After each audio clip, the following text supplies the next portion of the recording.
बस एक चीज मैंने वो ढूंढा, मुझे लगा मैं prime minister Shri Narendra Modi speaks with prime minister of Israel, तो ये पीआईबी का जो प्रेस रिलीज आई थी उसमें बोला गया prime minister expressed deep condolences and sympathy for those killed and wounded as a result of terrorist attack in Israel on 7 October. Terrorist attack on 7 October.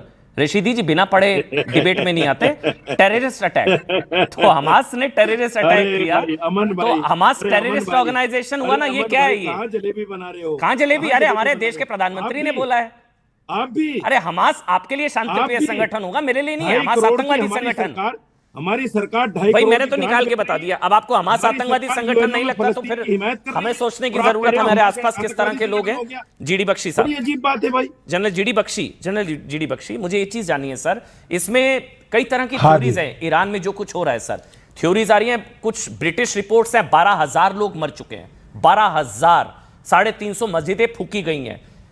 Iran का कहना है कि इसमें अमेरिका और इजराइल के एजेंट्स हैं जो वहां पर आग लगा रहे हैं। आपका टेक सर, क्योंकि एडवाइजरी इंडिया की भी आ चुकी है अब सर। जीडी बख्शी, देखिए ऐसा है कि ईरान के ऊपर सबसे जो भैड़ी क्या कहते हैं सैंक्शंस लगा रखी, जिससे उसकी इकोनॉमी को तबाह किया जा रहा है ताकि लोगों में आक्रोश हो। ठीक है, वहाँ पे मोसाद, CIA ये काफ़ी सक्रिय हैं। वहाँ पे बहुत सारे अफ़गान रिफ्यूजीज़ गए थे ईरान में, उनको भड़काया जा रहा है। वहाँ जो कुर्दिश हैं उनको भड़काया जा रहा है।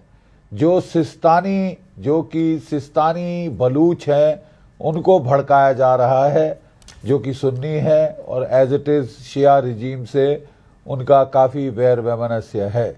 इन लोगों को भड़काकर वहाँ पे प्रदर्शन किए जा रहे हैं जी। कई जगह जेन्युइन इकोनॉमिक डिस्ट्रेस को लेकर प्रदर्शन है।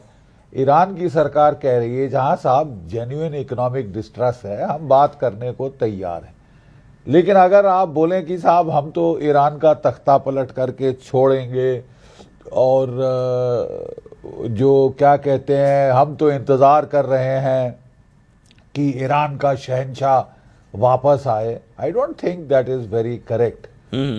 हाँ, वो लोग ईरान को दबाना चाहते हैं, ईरान ये चीज कितनी एस्केलेट होती देख रहे हैं आप सर?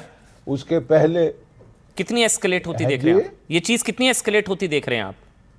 नहीं एस्केलेट, जो ईरान से प्रोफेसर साहब बोल रहे थे कल, वो कह रहे थे कि साहब जितना बढ़ा चढ़ा के बोला जा रहा है उतना है नहीं। अच्छा, प्रोपेगेंडा नैरेटिव हमेशा CIA जीतेगी, मोसाद जीतेगी और क्या कहते हैं ये जो वेस्टर्न कंट्रीज हैं ये डोमिनेट करेंगी नैरेटिव को सोशल मीडिया पे ऑन दिस थिंग। नहीं लेकिन अगर ट्रंप कह रहे हैं हमला कर देंगे, अगर कोई रूस कह रहा है हमला कर दिया तो छोड़ेंगे नहीं। अरे ट्रंप, अरे साहब ट्रंप जो है वो बहुत अनाप शनाप भी बकते रहते हैं, बहुत अनाप शनाप बकते हैं। वो मुझे हिम्मत है तो बूट्स ऑन द ग्राउंड डाल के दिखाए साहब, हाँ बूट्स ऑन द ग्राउंड डाल के दिखाएं, उनकी हिम्मत नहीं है। मैक्सिमम वो बॉम्बिंग कर देंगे दूर से, मैक्सिमम वो अपने जेट फाइटर भेजेंगे और वहां तबाही मचा के चलते बनेंगे और लोगों की दिक्कत मतलब उससे हल हो जाएगी। अगर इतना ही इनको वहां की ईरान की आवाम के साथ हमदर्दी है तो सैंक्शंस क्यों नहीं हटाते? वहां पे इकोनॉमिक तबाही क्यों हो रही है? अमेरिका की लगाई सैंक्शंस की वजह से। yes. अगर वाकई आपको ईरान के लोगों के साथ हमदर्दी है जिनको असली चोट पहुंच रही है सैंक्शंस की, तो आप सैंक्शंस हटाइए ना। मैं मार डालूंगा, मैं ये कहा रहन दो, मार डालूंगा, वेनेजुएला थोड़ी ना है ईरान। ईरान देखिए साहब, वो अभी तक ईरान को इन्होंने हाथ क्यों नहीं लगाया? इसलिए नहीं लगाया कि ईरान कहता है साहब हम तो डूबेंगे सनम, तुमको भी ले डूबेंगे।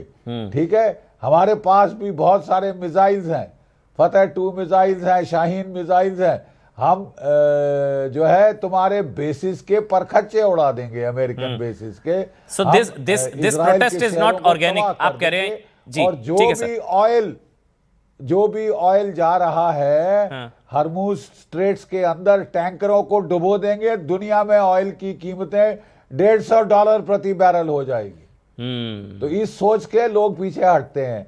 ये तो मुंह बहुत ही ठीक है ज्यादा सर। इन्होंने जो है